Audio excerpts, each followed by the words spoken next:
ఈ వీడియోలో ఉన్న ఇన్ఫర్మేషన్ మీకు చాలా అంటే చాలా యూజ్ అవుతుంది. లాస్ట్ వరకు తప్పకుండా చూడండి. దీన్ని కుండ దిష్టి అంటారు. కుండ దిష్టికి ఫస్ట్ ఎర్రనీళ్ళు తీసుకోవాలి. ఎర్రనీళ్ళు అంటే పసుపు సున్నం తీసుకొని కొన్ని నీళ్ళల్లో బాగా కలుపుకోవాలి. అలా దారాల్లో పెట్టేసుకోవాలి. ఆ నీళ్ళని పేడని తీసుకొని బాగా ముద్దలాగా చేసుకోవాలి. పైన గుంతలాగా చేసుకున్న తర్వాత ఆ పేడని ఎర్రనీళ్ళల్లో పెట్టేసుకోవాలి.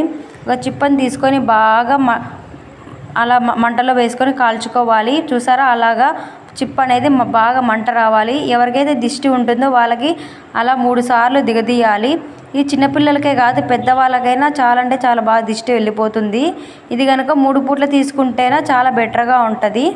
ఆ చిప్పకి గుంత ఉంటుందో గుంత అనేది పైకి వచ్చేటట్టుగా పెట్టుకోవాలి. అలా పెట్టుకున్న తర్వాత ఇది కుండతోనే కాదు స్టీల్ బిందెతో అయినా తీసుకోవచ్చు. మీకు అవైలబుల్గా ఉంటే కుండతో అయినా తీసుకోవచ్చు, ఇంకా బాగుంటుంది. మేమైతే స్టీల్ బిందెతో తీసుకుంటున్నాము. బిందెను కూడా అలా 3 సార్లు దిగదీయాలి అటు ఇటు.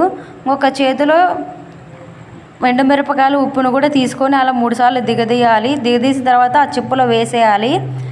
వేసేసిన తర్వాత బిందెను అనేది బోలిచ్చి పెట్టాలి. చూస్తున్నారు కదా, అక్కడ నీళ్ళు బాగా ఉడుకుతున్నాయి కదా, అలా ఉడికి నీళ్ళన్నీ పీల్చేసుకుంటే దిష్టి ఉన్నట్టు, పీల్చుకోకపోతే నీళ్ళు అలాగే ఉంటే దిష్టి ఉన్నట్లు. పోతా అలా సబ్స్క్రైబ్ చేసుకోండి.